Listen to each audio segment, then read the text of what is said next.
할렐루야. 서로 다 인사하겠습니다. 잘 오셨습니다. 은혜 많이 받으세요. 여러분의 발걸음이 다 복된 발걸음이 되고 또 올라온 보람이 있어서 여러분 기도의 응답을 다 소유하고 내 것으로 또 나의 이야기를 가지고 돌아갈 수 있길 바랍니다. 오늘 말씀의 제목은 기도로 그 사람을 알고 그의 하나님을 본다. 그것이 말씀의 제목이에요. 그러니까 그가 하는 말은 일상에서의 그의 말은 그의 생각, 그의 의식, 이념, 그 모든 것들이 다 반영되지요. 그래서 말은 그 사람의 생각을 담은 그릇과 같아요. 그래서 그가 말을 하는 건 다 관련이 없는 게 아니에요. 알게 모르게 진심을 토로하고 또 자신이 그 사람이 하는 얘기를 잘 들으면 그 사람이 어떤 사고와 어떤 의식과 어떤 마음을 갖고 있는지가 엿보여진단 말이에요. 더더군다나 신앙 안에서 우리가 대화를 하거나 하나님께 엎드려 기도하면 그 기도 속에 그 사람의 하나님을 향한 마음도 알고 그 사람이 하나님을 향한 그의 신앙도 보여져요. 그러니까 기도는 한순간 그 순간만의 말이 아니라 거기에는 그의 모든 것들이 다 담겨 있죠. 그리고 그 기도는 그의 모든 것들이 드러난 그 기도에 관해 하나님은 역사해 주세요. 그것이 드러나죠. 그래서 기도를 통하여 그 사람이 드러나고 또 기도를 통해서 그의 하나님이 보여져요. 오늘 성경에 보여지는 다니엘, 물론 다니엘서에 있는 다니엘과 세 친구들의 아름다운 신앙의 모습들을 얘기할 수도 있습니다. 특별히 오늘 다니엘서 6장 10절은 그의 신앙이 한 절로 딱 드러나게 되는 모습이에요. 6장 1절에 다리오가 자기의 뜻대로 고관 120명을 세워 전국을 통치하게 하고 또 그들 위에 총리 셋을 두었으니 다니엘이 그 중에 하나이라. 이는 고관들로 총리에게 자기의 직무를 보고하게 하여 왕에게 손해가 없게 하려 함이었더라. 다니엘은 마음이 민첩하여 총리들과 고관들 위에 뛰어나므로 왕이 그를 세워 전국을 다스리게 하고자 한지라. 이에 총리들과 고관들이 국사에 대하여 다니엘을 고발할 근거를 찾고자 하였으나 아무 근거 아무 허물도 찾지 못하였으니 이는 그가 충성되어 아무 그릇됨도 없고 아무 허물도 없음이었더라. 그들이 이르되 이 다니엘은 그 하나님의 율법에서 근거를 찾지 못하면 그를 고발할 수 없으리라 하고 이에 총리들과 고관들이 모여 왕에게 나아가 그에게 말하되 다리오 왕이여 만수무강하옵소서. 나라의 모든 총리와 지사와 총독과 법관과 관원이 의논하고 왕에게 한 법률을 세우며 한 금령을 정하실 것을 구하나이다. 왕이여 이것은 곧 이제부터 30일 동안에 누구든지 왕 외에 어떤 신에게나 사람에게 무엇을 구하면 사자굴에 던져넣기로 한 것이니이다. 그런즉 왕이여 원하건대 금령을 세우시고 그 조서에 왕의 도장을 찍어 메대와 바사에 고치지 아니하는 규례를 따라 그것을 다시 고치지 못하게 하옵소서 하매 이에 다리오 왕이 조서에 왕의 도장을 찍어 금령을 내니라 그랬어요.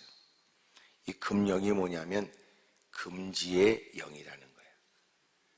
그러니까 해서는 안 될 금지에 대해서 명을 내린 거예요. 이게 무슨 내용이냐? 그것은 앞으로 30일 동안에 왕 외에 어떤 신이든지 사람에게 무엇을 구하면 사자굴에 던져넣는다라고 하는 어마어마한 끔찍한 금지령을 내린 거예요. 이것은 메대의 바사에 고치지 못하는 규례를 정했는데 왕이 법을 만들어도 그 함부로 그 법을 고칠 수 없도록 말이죠. 다시 말하면 이 법이 왜 만들어졌느냐? 그 이유는 7절에 나라의 모든 총리와 지사와 총독과 법관과 관원이 의논했어요. 그리고 왕에게 그 금령을 정하실 것을 구했단 말이에요. 그 이유가 뭐겠습니까? 그것은 다리오 왕이 120도에 있는 그 모든 곳곳에 평안이 있고, 또 그곳에 대적들이 도전하지 못하고, 또 왕에게 도전하지도 못하고 나라가 안정 속에 있도록 그들 위해 총리 셋을 뒀어요. 근데 다니엘은 그 중에 한 사람인데 워낙 탁월했거든요. 성경에 그에 대한 묘사는 3절에 마음이 민첩하여 총리들과 고관들 위에 뛰어났습니다. 그래서 그를 세워서 전국을 다스리게 하려고 했던 거예요. 그런데 이에 다른 총리들과 고관들이 다니엘이 그렇게 국무총리가 되는 걸 원하지 않았어요. 그래서 어떻게 해서든지 다니엘을 제거하고 싶었지요. 이 다니엘을 알려면 여러분 다니엘서 1장에 나라는 망하게 되고 포로로 끌려간 유대인 사람들 가운데 다니엘이 들어가요. 그러니까 그는 포로였지요. 그리고 끌려갔어요. 그런데 남다리 지위도 있고 똑똑한 소년들을 데려다가 3년 동안 갈대아 문화를 배우게 하여, 그래서 인재로 등용하려고 했던 왕이 그 다니엘과 세 친구가 너무나 탁월했기 때문에 곁에 두어서 국사를 논하게 되고, 또 다니엘의 세 친구는 그렇게 곳곳에서 고이 공직에 있도록 해줬어요. 이들이 보였던 창세기 1장부터의 그들의 신앙은 하나님을 섬기는 일에 뜻을 정하여 젊은 나이에 어린 나이에 유혹받을 수 있는 산의 진미에 유혹을 뿌리치고, 이유는 우상에 드려진 제물이었기 때문에 그래요. 그래서 채식을 하는 한이 있어도 우리는 하나님의 뜻에 바르게 살아야 되고, 하나님의 엄중한 징벌에 의해서 나라를 잃어버려 이렇게 우리는 어려움을 당하는 포로의 처지가 됐지만, 그럼에도 불구하고 나라를 잃어버렸어도 하나님을 등질 수는 없었고, 힘든 처지지만 여전히 하나님을 향한 믿음을 지켰던 거예요.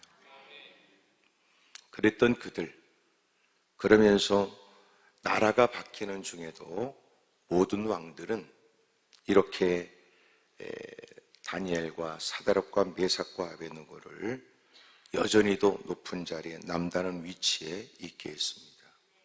더구나 다니엘은 더욱 탁월한 그의 모습에 모든 왕들은 그를 곁에 두고 이상한 일들, 예기치 못한 일들, 고민과 근심의 일들을 그에게 묻곤 했지요. 다니엘 같은 사람이 없다고 생각되었던 여기 다리오 왕은 그를 최고의 자리에 세워서 그를 통하여 자기의 뜻을 이루고 싶었던 거지만, 여러분 그를 고깝게 생각했던 그 많은 사람들, 그는 아무 흠도 없고 충성되고 허물도 없는 진실된 사람이었거든요. 누군가는 그에게 그렇게 말할 수 있어요. 너무나 물이 깨끗하면 고기가 안 산다고 그러지만 그건 지가 더러워서 그 짓거리 하는 거예요. 그 사람을 자기처럼 만들고자 하고, 또 여러분 자기는 너가 더 현명하고 지혜롭다는 듯 그렇게 떠버리죠. 물이 깨끗한 곳에는 1급수에만 사는 고기들이 있어요. 왜 고기가 안 살겠어요? 그러니까 나쁜 인간들이란 말이에요. 그러니까 자기가 그렇게 못 살면 부끄러운 줄 알아야 되는데, 바르게 사는 사람들 어떻게든지 자기 눈앞에서 제거되도록 만들려고 그래요. 이것이 한 나라에, 또 한 조직에, 한 공동체에 여러분 다 존재해요. 그래서 못된 사람들은 모든 사람을 자기처럼 만들려고 해요. 그리고 돈을 쑤셔서 뒤로 거래를 하고 결국은 그 사람도 자기와 같은 부류로 만들어요. 이것이 인간사에 어느 때든지 존재했고 지금도 많습니다. 그래서 교회 안에도 못된 사람이 들어와 이 사람이 회심하고 끊임없이 그리스도의 장성한 분량에 이르도록 성장하려고 애쓰지 않으면 교회를 출석하여 사랑과 인간관계를 맺은 것으로 충분하게 여긴 그가 자기의 못된 짓을 또 여러분 거기서도 행하며 다른 사람을 자기와 같은 부류로 만들려고 해요.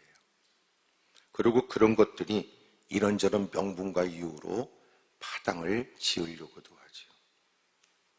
그래서 교회 안에서는 지난날 옛날 얘기 안 하려고 애써야 되고 옛날 얘기는 금해야 돼요. 이제 우리의 목표는 더 주님을 닮아가는 것이니 이젠 한시라도 여러분 짧은 시간 모일 때도 어떻게 하면 더 주님을 닮아갈까? 어떻게 하면 우리가 주님을 잘 섬길까? 이것을 고민하게도 시간이 모자란 인간들이 못된 놈의 새끼들이 앉아서 옛날 얘기하고 밖에 얘기에 지금까지 부끄럽게 살았던 것으로도 만족하지 않고 자꾸 세상의 그 어떤 것을 교회 안에까지 끄집어 들어오려고 그래요. 우리가 이전보다도 잠을 덜 자가면서라도 덜 먹어가면서라도 덜 일하면서라도 주를 위해서 살아야 될 이유가 있잖아요. 근데 자꾸 하나님의 거룩한 일을 하는데 의욕을 잃게 하는 말들을 발언하거나 열심히 애쓸 필요가 없다라고 누군가의 의욕을 꺾어버리거나 열심히 그럼에도 불구하고 일하겠다는 사람들에게 일에 방해를 하게 된다면 이것은 교회 안에서도 행해지는 마귀적인 일이란 말이에요.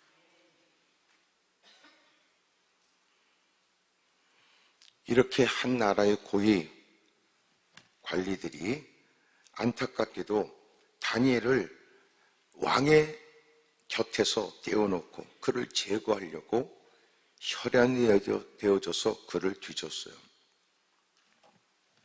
4절을 읽겠습니다. 4절 다 같이 시작. 이에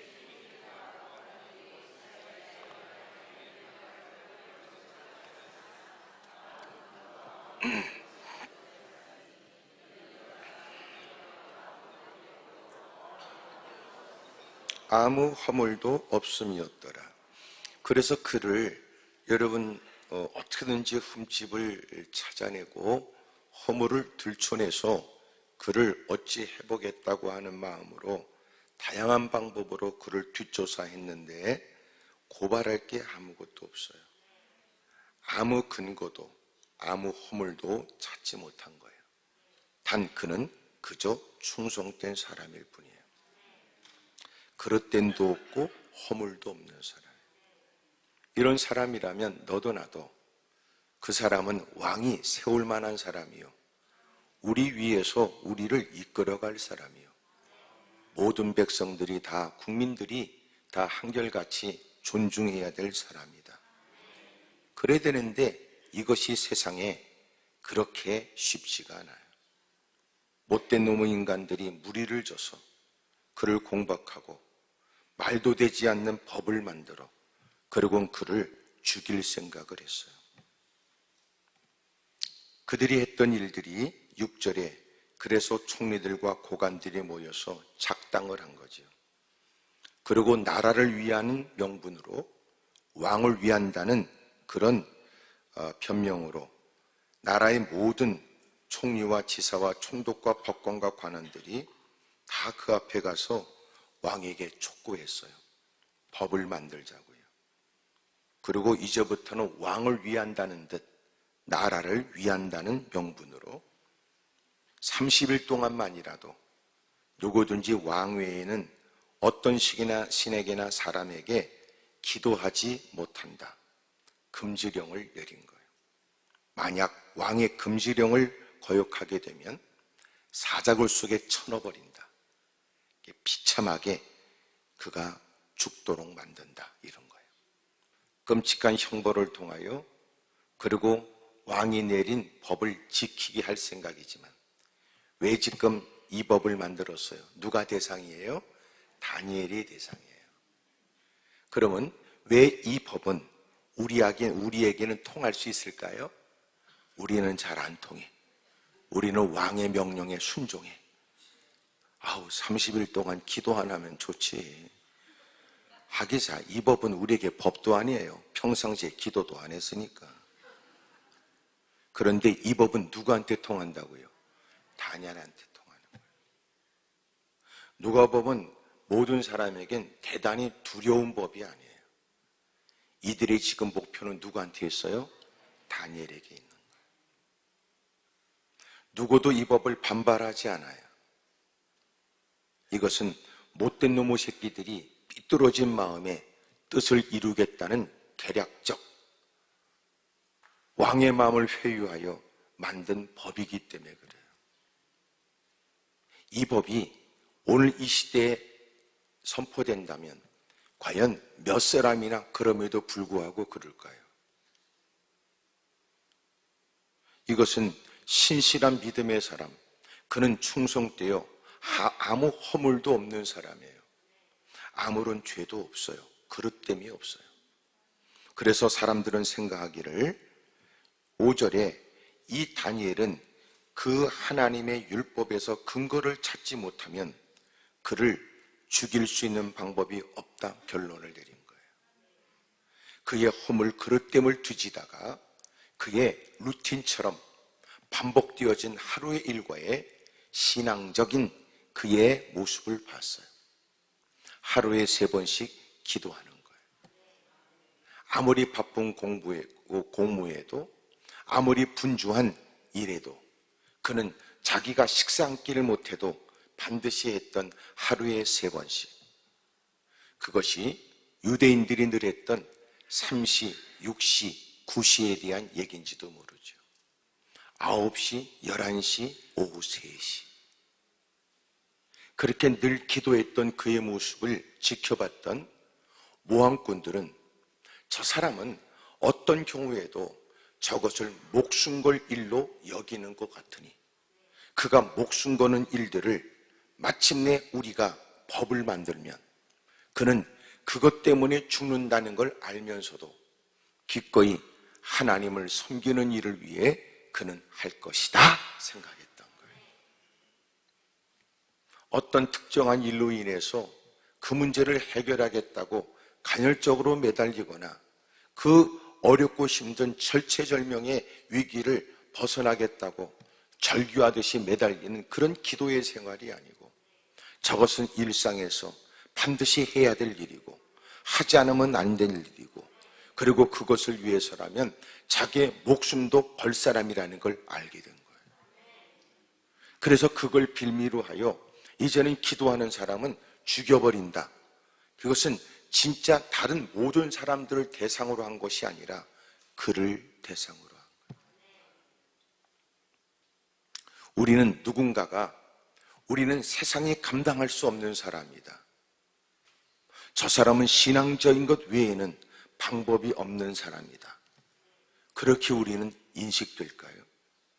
저 사람은 하나님이 말씀한 것에 사력을 다하여 헌신할 뿐만 아니라 세상의 어떤 요구에도 그는 하나님의 말씀과 부딪혀 하나님의 뜻과 대치되는 말씀이라면 그는 기꺼이 목숨을 내놓고라도 하나님 편에 서 있는 사람이다.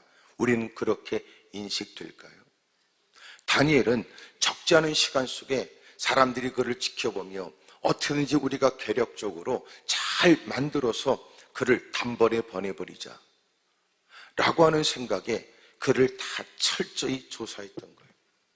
내린 결론은 저 사람은 신앙적인 것 외에는 그를 어찌할 수 없는 사람이다.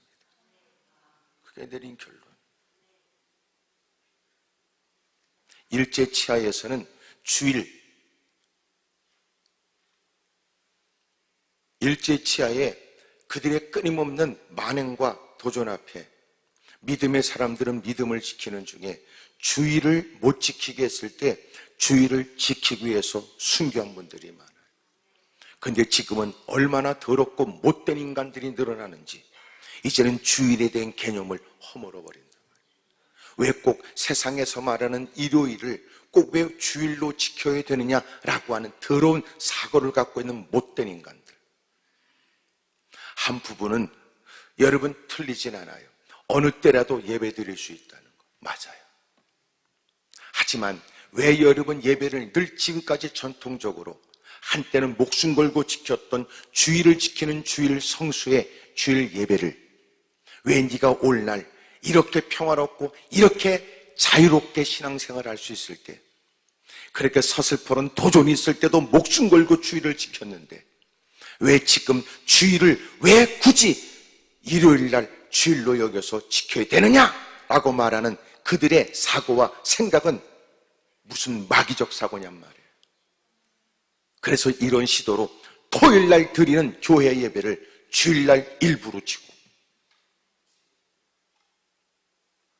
그래서 주일 예배를 2부부터 시작을 해요. 이런 사기꾼들이 어디 있습니까? 그러놓고 얘기하기를 유대인들은 오후가 되면 여러분 새로운 시작이 하루의 일과가 시작된다, 있다고 얘기를 하고, 그래서 유대인들의 하루의 일과에 대한 얘기, 그러면서 유대인들은 이것은 새로운 날로 여기니 있다고 말도 안 되는 헛소리를 말장난하듯이 내뱉는 인간들. 또 하나, 우리는 여기서 주일이지만 미국하고는 시차가 있어서 있다고 얘기를 하고,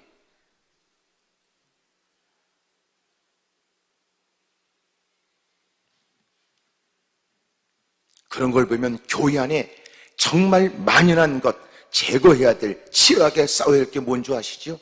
거짓말이에요. 가식이에요. 위선이에요. 얼마나 더럽게 위선을 떠는지 몰라요.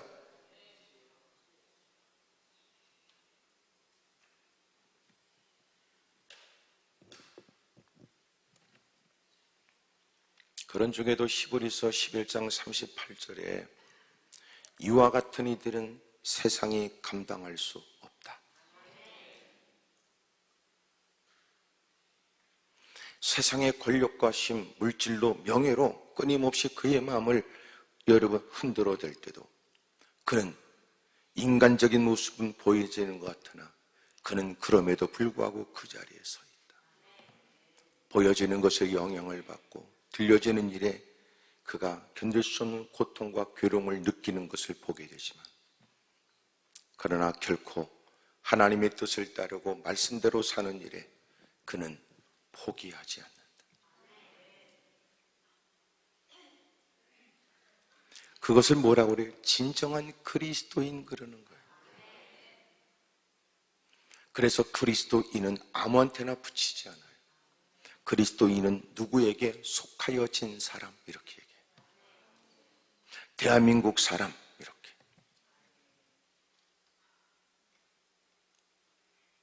여러분, 그리스도인은 완전히 그리스도에게 속하여진 사람. 처음에는 안디옥 교회를 통해서 많은 사람들은 그리스도인이라고 불려졌어요. 그 이유는 그리스도에게 속하여진 그리스도의 꼬봉이라고 말했던 거예요. 예수쟁이들. 그러나 오늘날은 목사, 장로, 권사, 집사보다도 더 고귀한 별칭이 된 거예요.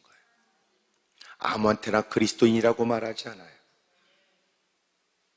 그가 교회를 다니는 사람이라고 사람들은 인정하지만, 그러나 아무나 그리스도인이라고 불려지는 거 아니에요. 장로도 권사도 집사도 남다른 위치에 남다른 시간을 보낸 사람으로 누구하고는 비교되는 위치에 있다고 느껴지는 그런 직분을 갖고 있으나, 그러나 그렇다고 그가 그리스도인이라고 말할 수는 없어요. 왜냐하면 그리스도인은 그가 누구와 관련돼야 돼요? 교회와 관련된 직분자가 아니라 주님과 관련된 사람이어야 되니까. 저 사람은 우리 교회 장로예요. 이 사람이 우리 교회 장로지만 사실은 저쪽 교회 장로는 아니라고요. 우리 교회 장로, 서로가 편하게 장로님, 권사님, 그의 여러분 직분을 얘기하지만 그런 유치한 신앙 갖고 다른 교회 가서는, 어떤 교회에서는 전혀 집사로도 인정되지 않는 엉터리가 많습니다. 그러므로 교회를 옮겨 다닐 때 때로는 교회에서는 새 신자가 오는 것은 기꺼이 환영하지만 남다른 직분을 갖고도 새로운 교회에 온 것에 관해서 사람들은 그냥 받지 않아요. 그래서 그 교회에 모든 새 신자들이 들어오면 밟게 되는 과정을 다 밟게 하죠.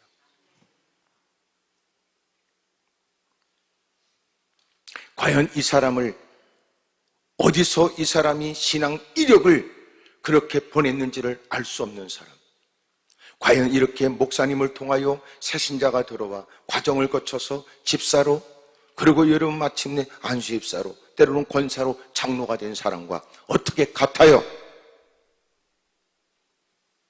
요새는 엉터리 같은 직분자들도 수두룩한데,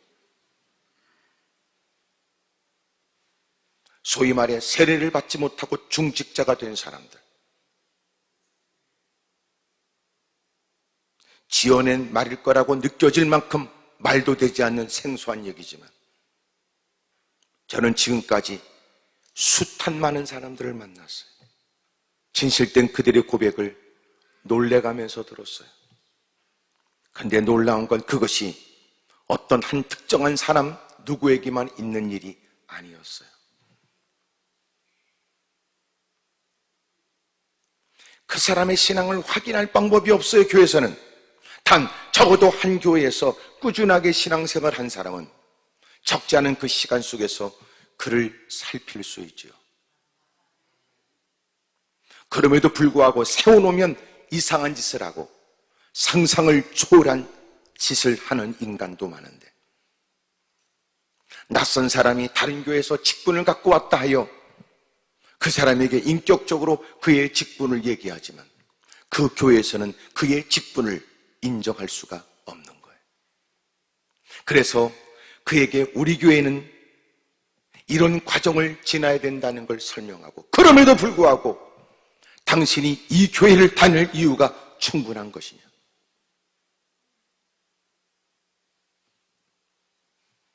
그러면서 과정을 거쳐 그를 세우는 거거든요. 알 수가 없어요. 때로는 그 교회 규모와 형편상 교육자를 세우기가 쉽지 않아 그럼에도 불구하고 몇 안 되는 교인들 가운데 뭔가 그래도 누군가를 이끌어갈 수 있는 사람을 세우고자 하는 마음에 여러분 형편 따라 직분을 이것저것 따지기보다는 교회의 형편을 조차 세우기도 해요.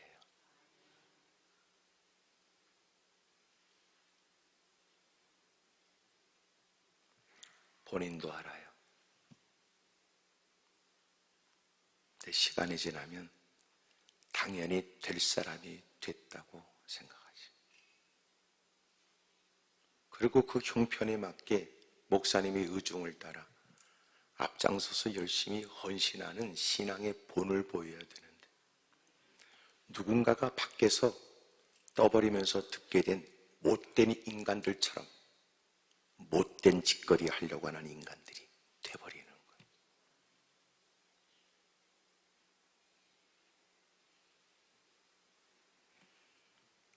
우리는 세상이 감당할 수 없는 신실한 그리스도인으로 살아야 돼요. 이게 쉽지 않죠. 그래서 끊임없이 우리는 말씀과 기도로 경건의 삶을 살아야 돼요. 끊임없이 자기 착각에 빠질 수 있는 우리는 누군가로부터 통제와 지도를 지속적으로 받아야 돼요. 왜냐하면 내 자신에 관한 것을 나보다는 내 옆에 사람이 더 정확하게 볼 수 있대요.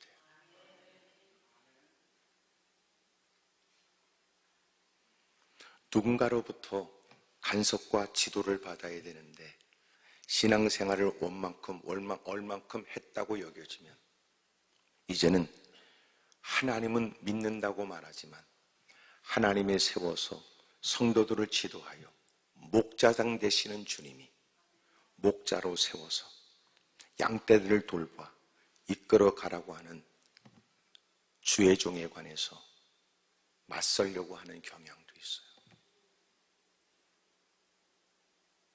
대단히 위험해요.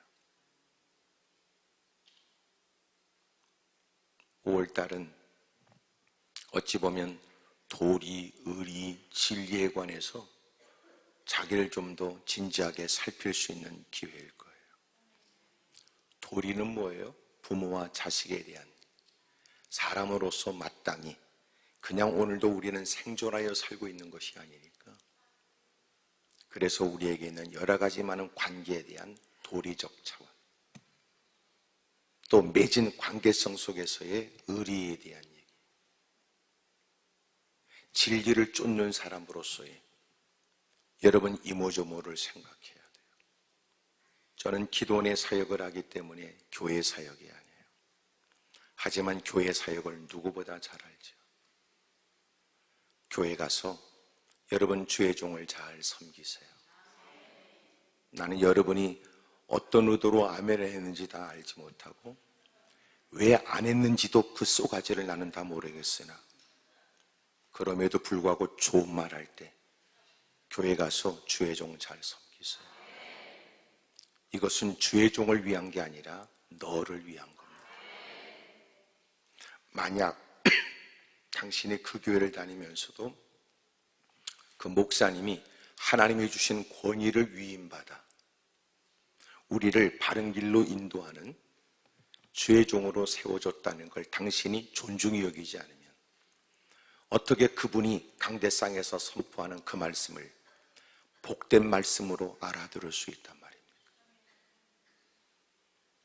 어찌 그렇게 두 손 들고 축복을 하고 어찌 안타까운 마음으로 당신을 위해 기도하는 기도가 이루어질 것을 감히 기대할 수 있단 말입니까? 그러므로 교회를 다녀도 주의 종에 관해서 험담을 일삼거나 주의 종에서 불편한 마음을 갖고 있다면 당신은 그 교회에서 첫째는 내가 달라져야 되는가를 살펴야 되고 또 하나는 내가 다니는 교회를 바꿔야 되는가 생각해 보세요.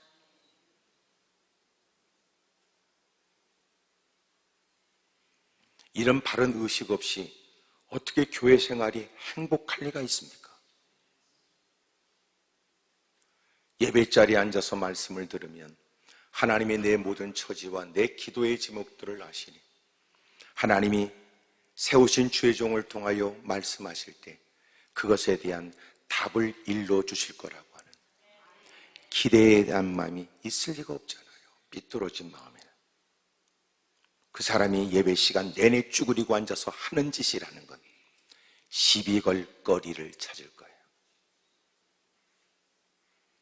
점점점 원수마귀에게 쏟게 되고 나중에 그런 사람들이 이단들에게 매수당하거나 그런 사람들이 원수마귀의 사주를 받을 가능성이 점점 더 커져. 왜 그렇게 신앙생활해? 불행한 인간. 그러므로 교회 생활이 행복해야 돼요.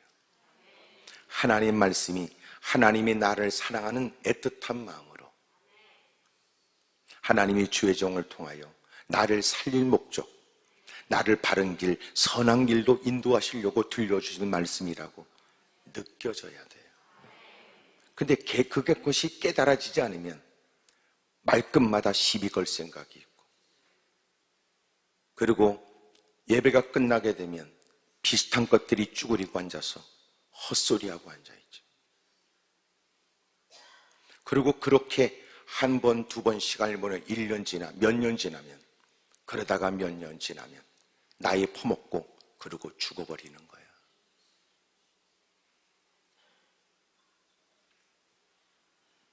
관위에 덮어씌인 천에 권사, 장로, 집사가 붙어 있겠지만 그러나 정작 주님 앞에 섰을 때는 이 땅에 불려지는 직분으로 불려지지 않을 거예요. 착하고 충성된 종이든 악하고 게으른 종이든 보낸 세월만큼이나 주님 앞에 설 날을 생각하고 계산하고 살아요. 지금은 잘 사는 게 문제가 아니에요. 잘 죽는 거예요.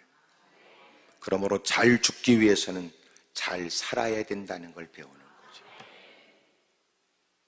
그가 이 땅을 떠나가고 나면 비로소 그를 알게 돼요. 뭇사람은 몰랐지만 누군가 달려와서 그 고인에 관해 그분이 얼마나 나한테 선한 일을 했는지, 그렇게 은밀하게 성실하게 살아왔던 일, 진실되이 살았던 일들, 그리고 드디어 그에 관한 것들이 막 드러나요. 사람들은 그를 아름다운 지난날의 일들로 기억하죠.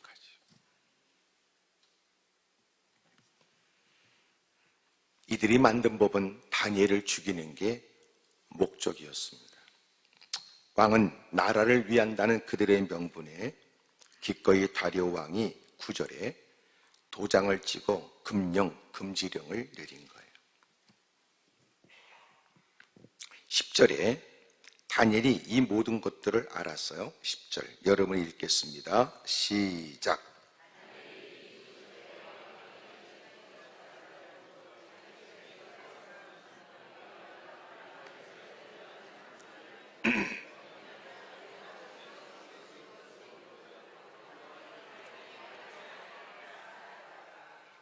그는 하루에 3번씩, 그리고 그 금지령을 알면서도 늘 몸에 베어진 예루살렘으로 향한 창문을 열고, 왜 예루살렘의 창문을 열어요? 그곳에 하나님의 전, 예루살렘의 성전이에요. 솔로몬이 하나님께 기도하길, 하나님, 누구든지 하나님 전에 다가와 그의 처지와 형편에 대한 간구에 응답해 주시길 요청했고, 때로는 그 어느 곳에서라도 이 성전을 향하여 드리는 모든 기도에 응답해 주시기를 간절히 구한 바 하나님이 그 기도에 응하셨거든요. 그러므로 그들은 예루살렘을 향하여 창문을 열고, 그리고 하나님께 기도했어요. 하루에 3번씩 무릎을 꿇고, 무릎을 꿇었다는 건 뭐예요? 건강에 대한 문제가 아니에요. 무릎을 꿇었다는 것은 주님을 향한 그의 신앙의 마음이에요. 그러니까 무릎을 꿇은 건 하나님에 대한 건지 내 건강에 대한 거 아니에요. 하지만 무릎을 꿇어야만 응답된다는 건 아니지만, 그러나 무릎을 꿇을 때는 그에게는 그 기도가 어떤 의미인지를 느끼지요. 굳이 그렇게까지 기도할 수 있어? 엎어져서도 기도할 수 있어요. 자빠져서도 기도할 수 있어요.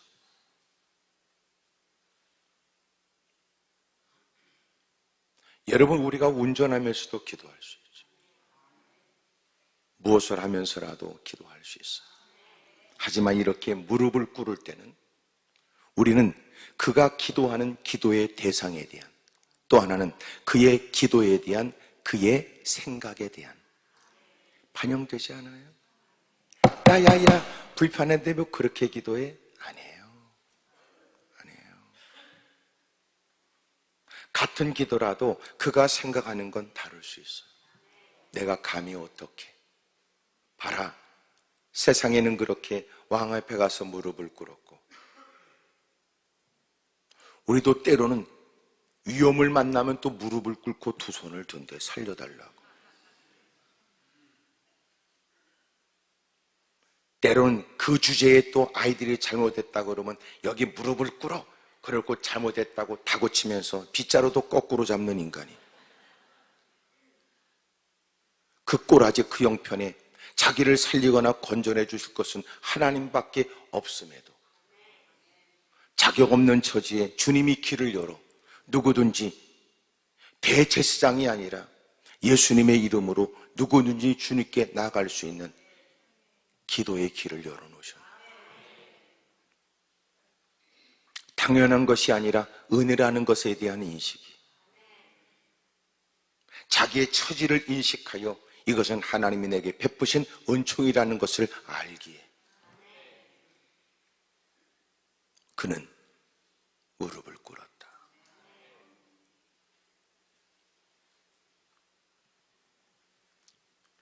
그리고 그의 기도는 하나님께 감사하며 기도했어요. 그 기도가 있고 난 다음 마침내 11절에 무리들이 모여서 다니엘이 자기 하나님 앞에 기도하며 간구하는 것을 발견했는데, 이 발견은 뭐겠어요? 여러분, 그를 대상으로 했기 때문에 그래도 그놈은 계속 기도할 것이다라는 걸 알고 있기 때문에 증거를 채증하는 거야. 그리고 사람들을 붙여 그를 추적했고, 또한 그런 일들이 계속 변함없이 왕의 엄명, 금지령이 내렸음에도 불구하고 여전히도 반복되어지는 기도의 생활은 변함이 없다는 것을, 충분한 증인들을 세웠고 그리고 증거를 갖게 된 거예요. 그리고 그들은 왕에게 나갔지요. 12절에 그들이 나가서 왕의 금령에 대하여 왕께 아뢰되, 왕이여, 왕이 이미 금령에 왕의 도장을 찍어서 이제부터 30일 동안에 누구든지 왕의 어떤 신에게나 사람에게 구하면 사자굴에 던져넣기로 하지 아니하였나이까 하니, 왕이 대답하여 이르되, 이 일이 확실하니 메대와 바사에 고치지 못하는 규례니라.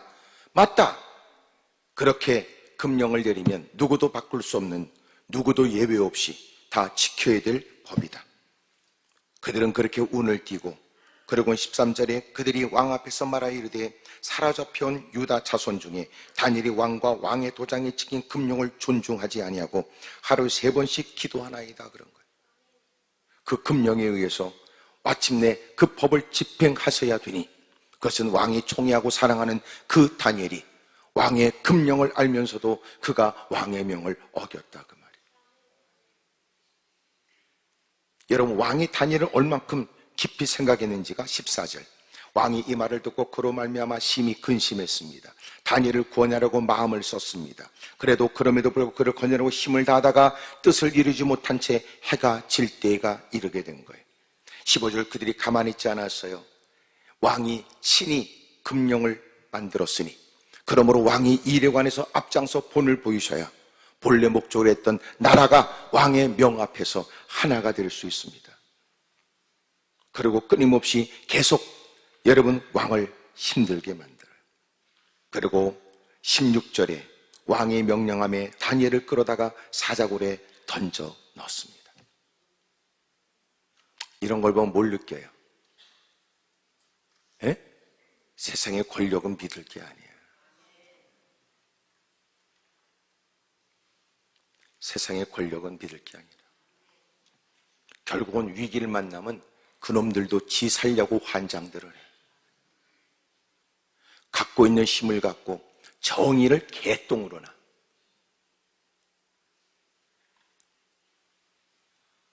국회의원, 국무위원들, 대통령 뿐만 아니라 공무원들도 그것도 끝발이라고. 힘없는 사람 만만하게 보고 법대로 해야 될 일이, 그런 것이 나오잖아요. 요금은 18장에도 너희가 항상 기도하되 낭망치 말 것을 말씀하시면서 비유하여 하나님을 두려워하지 않고 사람을 무시하는 불의한 재판관, 억울한 일에 쫓아가서 확실하게 분명하게 법대로 행해야 될 사람에 가서 촉구한 바,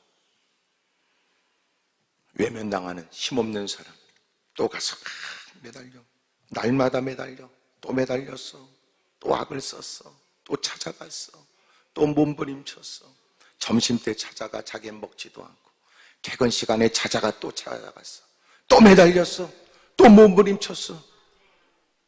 여러분도 이래야 겨우 마지못해 아멘하는 여러분인데, 그렇게 매달려. 그랬더니 그놈이 질린 거야. 지가 먼저 불렀어. 왜 너는 나를 괴롭게 하냐고. 내가 너를 왜 괴롭게 하느냐. 네가 나를 마땅히 해야 될 나라의 공무, 마땅히 나라의 녹을 먹으면서 행하는 일에 옳고 그름에 대한 정의를 내세워야 될 네가 그거 안에서 그러지. 그래서 마침내 그의 얘기를 들어줬다. 그 들어줬다는 건 그의 편이 된 게 아니고 비로소 옳고 그름을 따지는 재판의 일들을 시작하게 된 거예요. 그러니까 그렇게 매달려 자기의 불의한 뜻이 이루어졌다고 말하지 마세요. 성경을 네 쏘가지 따라 마음껏 이해하면 안 돼. 그것은 법정에서 법의 판결을 받는 것조차도 허락되지 않았던 일이었거든요. 근데 그것을 당신이 이 법에 의해서 옳고 그름을 제대로 따져달라, 그걸 요청했고 그것이 힘겹게 받아들여졌다는 거예요. 그런데 하물며 밤낮 부르짖는 택하신 자들의 기도를 하나님이 외면하시겠냐 그러잖아. 이 땅에 주권자는 믿지 말래. 결국 그렇게 총애하고 아끼는 것 같았던 왕이 그 다니엘을 마침내 자기가 금령을 세운 거, 자기 왕의 자리를 포기하면서라도 여러분 그를 살리겠다는 마음이 있는 건 아니에요. 결국은 사자굴 속에 쳐넣으라고 그래서 모함꾼들은 쾌제를 부리고 그날 밤 자기들끼리 회합을 갖고 축배의 잔을 들었을 거라. 근데 놀라운 건 그날 밤 굶주린 사자굴 속에 들어갔던 다니엘을 하나님은 천사굴이 되게 하셔서 천사들이 그를 호위하고 그날 밤 사자들은 금식을 했어요.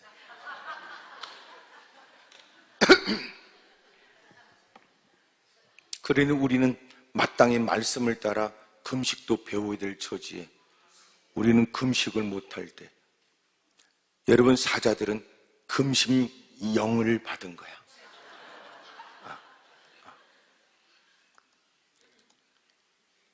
그리고 왕은 잠을 자지 못하고 악기 소리가 다 멈추게 하고 괴롭고 힘든 자책에, 그리고 마침내 시간이 지날수록 이건 모함꾼들의 계략에 의해서 내가 왕으로서의 도장을 찍는 왕으로서 이용을 당했다는 걸 알게 됐어요.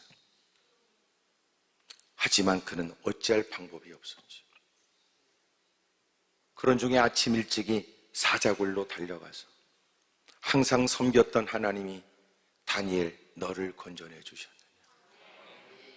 그랬더니 다니엘이 큰 목소리로 왕이여 만수무강하십시오. 내가 왕에게 잘못이 없음을 하나님께서 나타내 주셨어요. 그는 건짐을 받고 모함꾼들 어젯밤 축배의 잔을 들고 육군역이 아직도 벌건 그것들을 아침에 전부 다 끌어내서 굴비 엎듯이 엮어서 그리고 사자굴 속에 던져놨는데 사자들은 그날 금식의 능력을 경험한 거예요. 하나 안 먹었더니 줄줄이 들어온 거 아니야. 줄줄이. 얼마나 그놈들이 허기졌는지요. 바닥을 박차고 뛰어 올라가 던져지는 그들을 여러분 움켜져 으스러뜨렸다.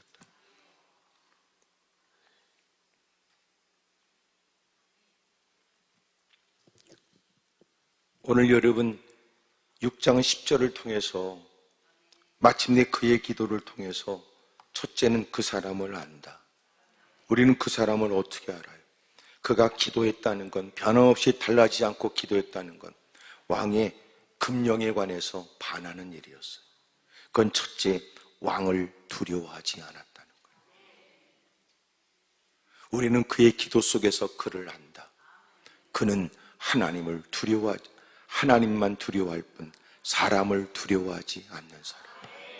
그가 왕이라 할지라도 주여 내게 들려지는 많은 얘기가 있고 많은 사람이 내 주변에 겁을 먹고 그리고 우왕좌왕하고 있습니다. 하지만 그럼에도 불구하고 나는 그저 하나님만 두려울 뿐입니다. 이런 처지에 나도 내 믿음이 흔들릴까 봐 나는 그게 걱정이고 나도 모르게 부끄러운 불신의 말을 내뱉을까 봐 나도 걱정이니 주님 내 입술의 문을 지켜주십시오. 그리고 나는 하나님만 두려워할 뿐입니다. 왕을 두려워하지 않는 사람 얼마나 대단해요. 나는 왕을 두려워하지 않는다. 이것이 다니엘서 3장에 있는 다니엘의 친구들인 사드락과 메삭과 아벳느고에 대한 얘기도 있어요. 느부갓네살에 의해서 마침내 그들은 불 속에 던져지게 되는데 그 속에서도 그들의 믿음은 흔들리지 않았어요. 세운 금신상에 절하라고 하는 요구를 받았지만, 그리고 말하기를 봐라, 이 뜨거운 이 불 속에서 너희를 건져낼 신이 있겠냐고 말하지만, 그들은 말하기를 우리가 이런 말에는 대꾸할 필요도 없지요.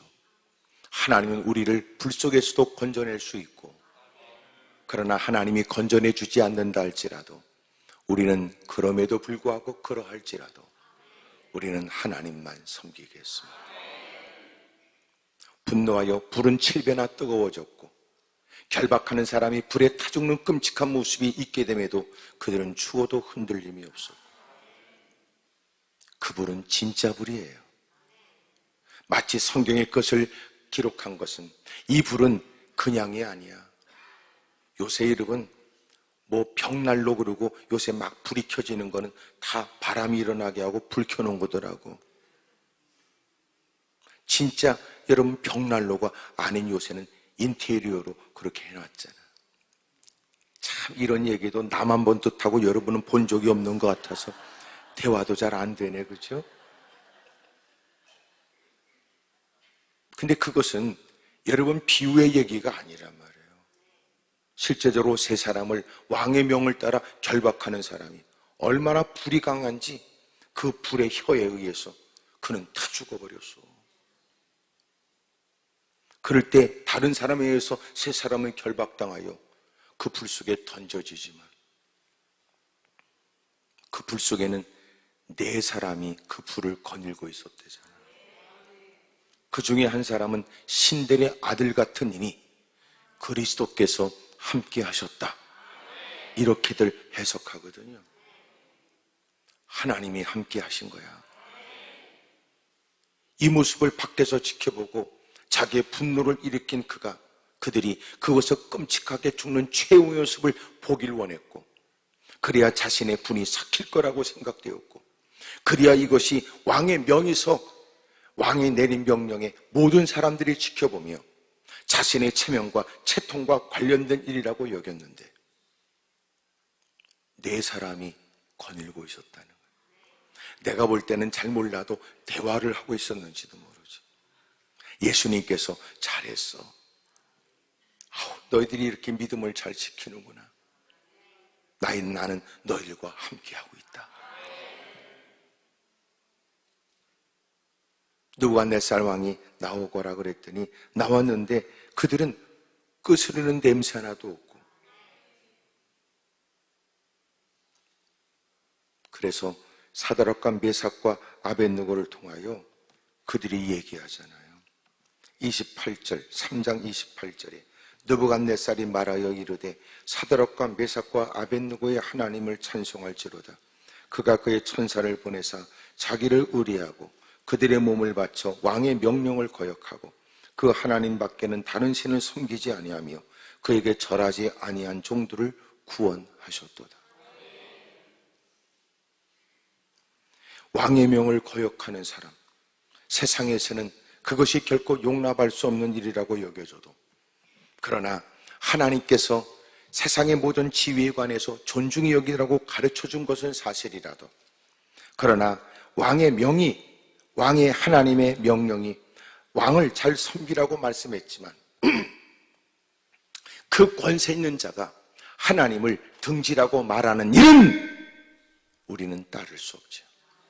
왜냐하면 우리가 당신의 그 권위를 인정하라는 것은 내가 섬기는, 왕보다도 더 섬기는 하나님이 내게 말씀하셨으니 당신을 받드는 거라.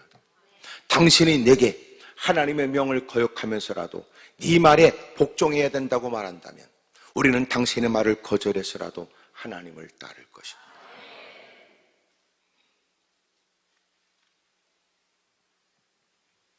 로마서 13장 1절에 각 사람은 위에 있는 권세들에게 복종하라. 권세는 하나님께로부터 나지 않음이 없나니 모든 권세는 다 하나님께서 정하신 것이라.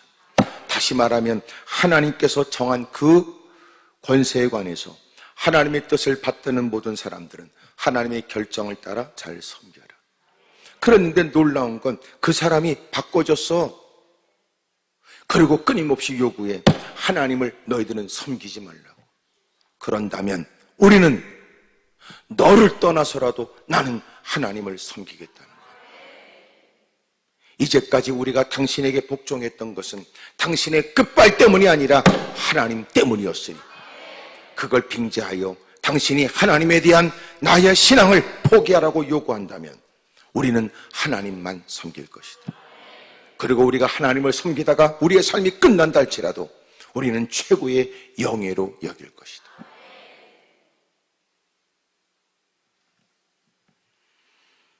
여러분, 그가 왕을 두려워하지 않았어요. 또 하나는 법을 두려워하지 않았던 거예요.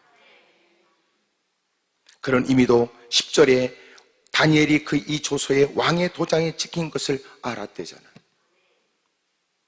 그리고 그 금령은 어떤 의미가 있는지도 알잖아요. 왕이 그 법을 냈다라고 하는 것은 어떤 의미의 일인지를 알고 있었다고요. 그럼에도 불구하고 그는 법을 두려워하지 않아요. 사도행전 5장 29절에 보면 여러분, 끊임없는 종교 기득권자들에 의한 도전, 더 이상 너희들은 예수님의 이름으로 말하지 말거라. 하지만 그들은 두려워하지 않았어요. 우리가 사람보다 하나님께 순종하는 것이 마땅하니라 그랬어요. 여러분, 사람을 두려워하지 않는 거예요. 이미도 법을 알고 있었던 그는 많은 사람들이 자기를 호신탐탐 노리고 살필 거라는 것도 알았지요. 결국은 그렇게 날마다 변함없이 기도하는 그의 모습이 다니엘 6장 11절에 그 무리들이 다 모여서 다니엘이 자기 하나님 앞에 간구하여 기도하며 간구하는 것을 발견하고 그랬어요. 그는 사람들이 나를 지켜보며 이것을 빌미로 해서 내가 모든 것 지금까지 이루었던 것, 급기야 내 생명까지도 위협이 될 수 있는 일, 그리고 결국은 왕의 법령을 쫓아 그는 죽임을 당할 수 있다는 걸 잘 알지만 사람도 두려워하지 않았어요. 법도 두려워하지 않았어요. 이 땅의 법보다도 하나님 말씀이 상위법이라는 거예요. 이 땅에서 나는 죄인이지만 나는 이것을 가지고 하나님께 나는 호소할 것이다. 내가 하나님 앞에서도 죄인인지에 대하여. 이 땅의 불의가 판치는 세상에 내가 그렇게 그들에 의해서 내가 어려운 처지가 되지만 그럼에도 불구하고 하나님이 옳다니 나는 그저 기쁠 뿐이다. 그러므로 너희가 내 이름 때문에 핍박을 받고 너희들이 나 때문에 고난을 받는 것으로 인하여 너희들은 기뻐하거라. 하늘의 상이 크민이라 그러죠. 다니엘이 엎드려 기도하는 그 기도를 통하여 우리는 그를 알게 된다. 그는 정말로 하나님만 두려워했다. 그러므로 이 땅에 하나님 말씀에 도전하는 왕의 명을 거절했고 하나님의 뜻에 반하는 일들에 관해 그는 법이라 할지라도 두려워하지 않았다. 그리고 자기를 끊임없이 도전을 하려고 하는 사람들이 널려있지만 그들 앞에서도 그는 하나님을 섬기는 일을 부끄러워하지 않았으며 두려워하지 않았다. 그의 기도를 통하여 우리는 다니엘을 알게 돼요. 두 번째가 뭐냐면 그의 하나님을 보게 되죠. 마침내 다니엘이 사자굴 속에 던져지고 나서 왕은 침소에 눕지도 못하고 그리고 힘들고 어려운 그 밤을 보내고 드디어 굴에 갔을 때는 하나님이 다니엘을 건져내 주신 겁니다. 16절에 이에 왕이 명령하여 다니엘을 끌어다가 사자굴에서 이의 명령, 이것은 여러분 다니엘을 끌어다가 사자굴에 던져놓은지라 왕이 그렇게 여러분 명령에 들어갔으나 마침내 하나님께서는 19절 왕이 새벽에 일어나 급히 사자굴로 갔고 20절에 마침내 하나님이 건져내 주신 것을 알게 돼요. 20절 그의 고백이 나의 하나님이 이미 그의 천사를 보내어 사자들의 입을 봉하셨으므로 사자들이 나를 상해하지 못하였사오니 이는 나의 무지함이 그 앞에 명백함이오며 또 왕이여 나는 왕에게도 해를 끼치지 아니하였나이다 하니라. 23절 읽어요. 시작.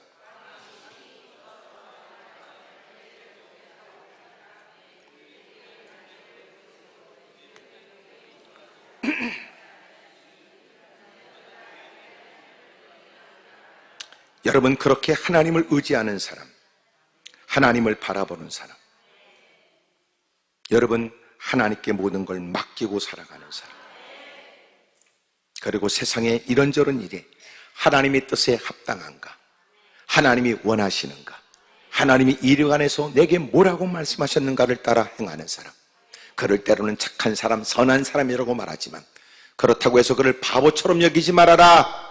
결코 불의에 관해서는 그는 전혀 지금까지와 다른 얼굴을 보일 테니까 하나님의 뜻을 받드는 일에 단호하고 하나님의 말씀대로 행하는 일에는 용감할 테니까.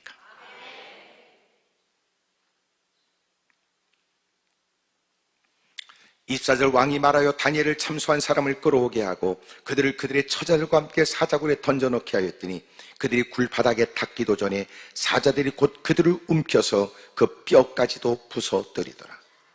이에 다리오 왕이 온 땅에 있는 모든 백성과 나라들과 언어가 다른 모든 사람들에게 조소를 내려 이르되 원하건대 너에게 큰 평강이 있을지어다. 26절 27절 다 같이 시작. 내가 이제 조소를 내리노라. 내 나라의 관할 아래에 있는 사람들은 다 다니엘이 하나님 앞에서 떨며 두려워할지니 그는 살아계시는 하나님이시요 영원히 변하지 않으실 이시며 그의 나라는 멸망하지 않을 것이요 그의 권세는 무궁할 것이며 그는 구원도 하시며 건져내기도 하시며 하늘에서든지 땅에서든지 이적과 기사를 행하시는 이로써 다니엘을 구원하여 사자 입에서 벗어나게 하셨음이라 하였더라. 그래요. 여러분, 다니엘의 그 기도는 모함꾼들에게 특별한 기회로 여겨졌지만 마침내 그 기도에 그의 하나님을 많은 사람들이 본 거예요.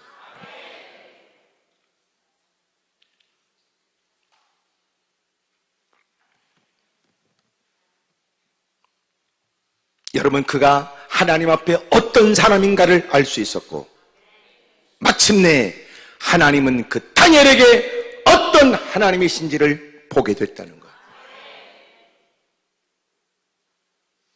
하나님만 의식하며 하나님만 두려워했던 그를 기도 속에서 알게 된다. 그리고 그가 믿었던 그 하나님을 많은 사람들은 보게 된다. 왕이 말하기를 이제 내가 조소를 내리노라. 내 나라 관할 아래에 있는 사람들은 다 다니엘의 하나님 앞에서 떨며 두려워해야 된다. 그는 살아계신 하나님이시요 영원히 변하지 않으실 이시며 그의 나라는 멸망하지 아니할 것이고 그의 권세는 무궁할 것이며 그는 구원도 하시며 건져내기도 하시며 하늘에서든지 땅에서든지 이적과 기사를 행하시는 이로써 다니엘을 구원하여 사자의 입에서 벗어나게 하셨습니다. 누가 그랬어요? 왕이 그런 거예요. 그가 하나님을 항상 섬겼던 걸 내가 알고 있지만 비로소 나는 그 다니엘의 하나님을 봤다. 그 하나님을 봤다.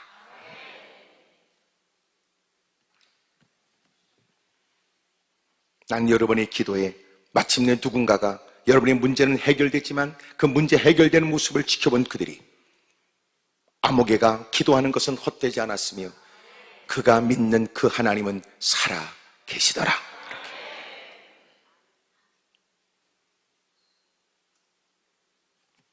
그렇다면 그의 기도에 관해서 좀 더 살피겠습니다. 10절. 다니엘이 이 조서의 왕의 도장에 찍힌 것을 알고도 그랬어요.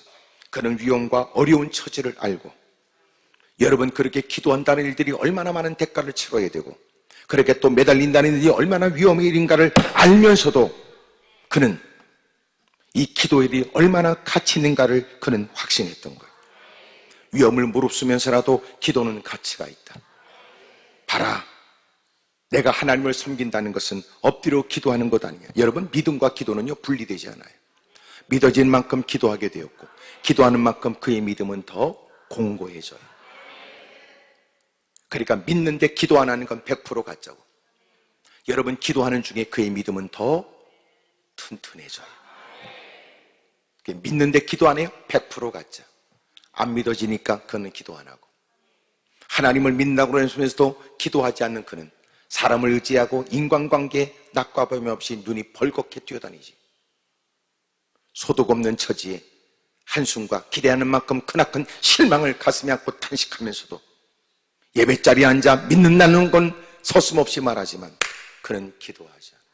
오늘도 여러분 말씀을 통하여 하나님이 깨닫게 하심을 쫓아 오늘도 진득하니 기도하고 가세요. 예? 이 말씀을 따라 자기에게 적용하고 부실하고 엉터리 같은 자신을 깨닫고 얼마 전에 있었던 일들을 떠올리게 되면 누구의 말 한마디에 체면체통 때문에 단호하게 맞서야 되거나 단호하게 당당하게 주장해야 될 신앙의 일들을 여러분 부끄럽게 여겼던 일들에 관해 또 여러분 이 자리를 떠나 삶 현장에 돌아가면 또 그렇게 호치탐탐 노리는 도전 앞에선 과연 나는 어떤 모습이어야 되는가 라고도 생각하고 부들부들 떨어가면서 예?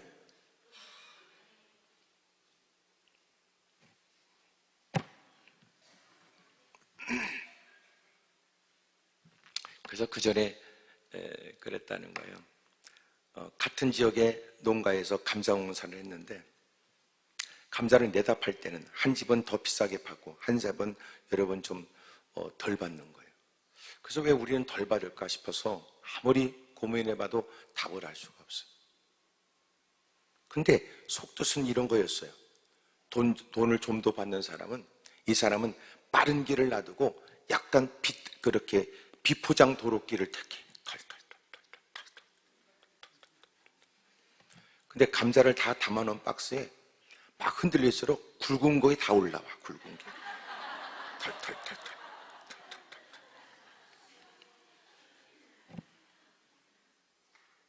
그러니까 값을 더 받았어. 예? 사람들이 굵은 거 실한 거 보고. 근데 우리도 신혼과 역경에 막 삶이 여러분 막 요동치고 그럴 때 우리의 진짜가 드러나는 거예요. 진짜. 평상시 몰라.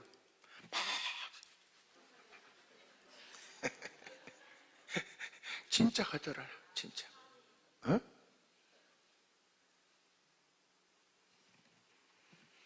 이 어려움 속에 그는 그 모든 걸 알지만 그럼에도 불구하고 하나님밖에 없다 믿은 거예요.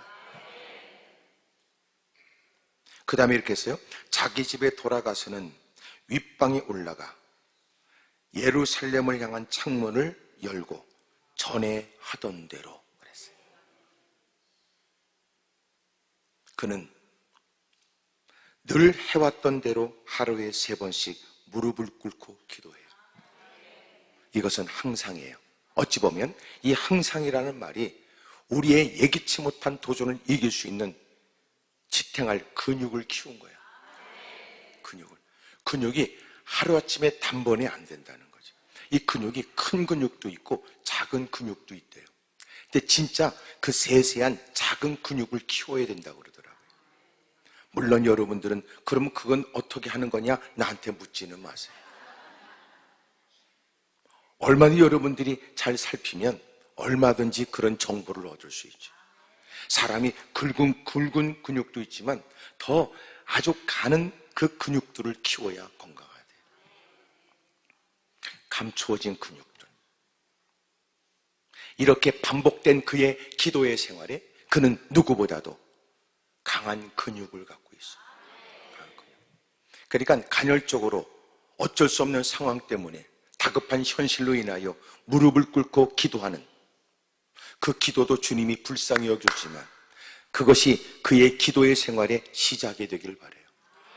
그래서 비로소 기도해야 될 이유를 느껴. 그래서 어떻게 하면 더 많이 기도할까? 어떻게 하면 내가 기도 시간을 만들까? 그리고 어떻게 하면 내가 시간을 안 뺏길까? 어떻게 하면 이 기도의 시간을 지켜낼까? 그러면서 그는 서서히 그 신앙이 공고해지는 거예요. 예? 그는 알고도 기도했고 그 다음에 그는 전에 하던 대로 기도했고 3번째 더 놀라운 사실은 그의 하나님께 감사했어요. 이 감사할 일이냐? 놀랍지요. 그래서 신앙의 성숙도는 이런 걸 통해 드러나요. 그게 감사할 거리냐고. 그게 예? 그 제가 생각했어요. 감사가 3종류더라고. 하나는 그러면, 2번째는 그래서, 3번째는 그래도야. 예? 지금 아멘을 잘 안 하는 건 좀 더 설명해 보라는 거지요. 그러면은 만약이야. 만약 이 문제가 해결되면 이 뜻이에요. 조건이잖아. 만약 그 일이 해결되면 나는 감사합니다. 그러면 이거예요. 에? 짜장면이 아니고 그러면이에요. 에? 그러면 대부분은 그런 신앙이야. 조건적인 그러면. 꼭 그 인간은 그런 일이 있어도 다 지금까지 다 돈 갖고 튀었지. 그렇게 말은 하지만 네가 그 약속은 지켰냐? 그것도 생각해 보라고. 그러면 감사. 두 번째가 뭐냐? 그래서야 그는 현실을 통해서 감사야. 이런 저런 일이 저런 좋은 일이 있으니까 감사. 이것도 다 감사하네. 어떤 건 누가 봐도 저 사람 감사해야 되는데 뭐 이 정도야 다 그렇게 사는 거 아닙니까? 그리고 꼭 밉상의 말을 해. 에? 옆에 사람 물어봐. 그쪽은 그런 사람 본 적 있냐고 물어봐. 시작. 에? 대부분은 그러면이야. 그리고 현실 속에 좋은 일이 있으면 누군가를 볼 때 아우 집사님 좋겠어요. 그러면 뭐 이 정도야 다 그러는 거지. 이 정도라니. 다 그렇다니. 그거 누구 욕하는 거야? 응? 그러니 그러면 감사. 그래서 감사해야 돼. 그래서 감사. 세 번째는 그래도 감사해. 사람들이 혀를 차고 동정하지만 그는 그래도 감사해. 왜냐하면 하나님이 나 같은 것을 건져내. 나는 죽어도 나는 천당이야. 나는 이 땅이 끝나도 나는 천당이야.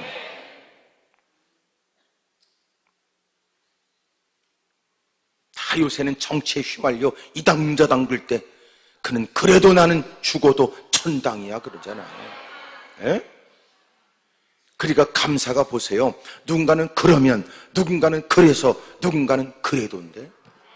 옆에서 한번 물어봐. 그쪽은 셋 중에 어느 거냐고 물어봐. 시작. 가만히 있는 경우는 그러면이 많아. 그러면이. 오늘도 흥정할 생각. 그러나 여기 다니엘이 보였던 기도 속에 그의 신앙을 보라고요.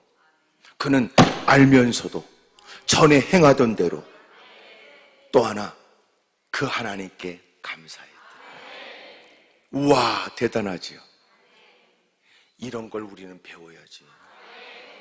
하나님, 듣게 된 그의 신앙을 따라 나도 내가 지니는 믿음이 되게 해주십시오. 그의 기도를 배우며 이 기도가 나의 기도가 되게 해주십시오.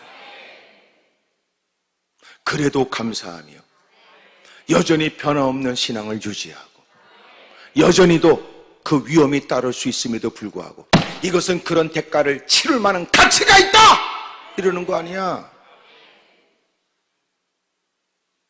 그럼에도 불구하고 만류하는 손길을 뿌리치면서라도 나는 주님을 따를 만한 가치가 있다.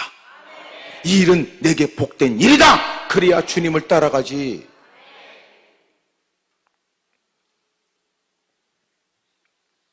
형편이 되면 할 수 있지만 그렇지 않으면 뭐 어쩔 수 없어 못하는 거지 뭐.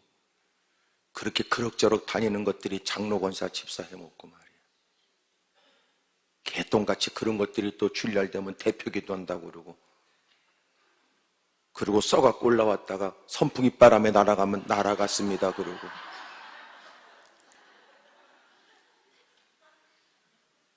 공시적 예비에 실수하는 일이 없도록 썩어갖고 올라가서 기도하는 건 나쁜 건 아니에요.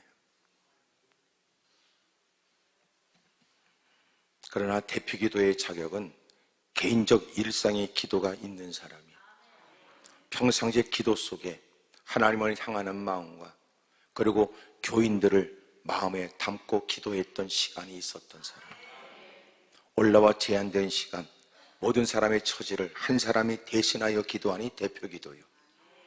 성도들은 저 사람이 늘 기도했던 처지에 순서를 쫓아 올라와 짧은 시간 모든 사람의 기도의 내용들을 아우러, 그리고 그렇게 드리는 기도에 모든 사람들은 아멘으로 함께하니 그것은 그가 기도했으나 아멘으로 우리 모두의 기도입니다. 그게 대표기도예요. 너무 몰라. 사회기도는 뭔데? 사회기도는 사회만을 위해서 기도해야지. 헌금기도는 헌금만을 위해 기도해야지. 대표기도는 대표로 해서 기도해야 돼. 그런데 사회기도도 대표기도고 헌금기도도 대표기도고 대표기도도 대표기도고 이걸 무식하다고 그러는 거예요. 배운 적이 없어. 몰라.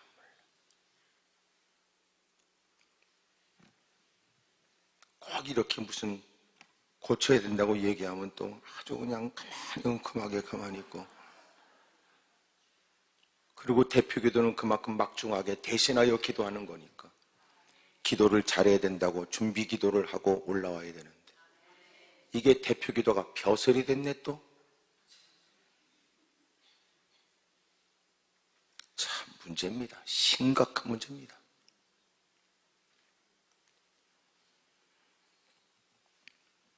기도로 그 사람을 알고 기도로 그의 하나님이 보여져요.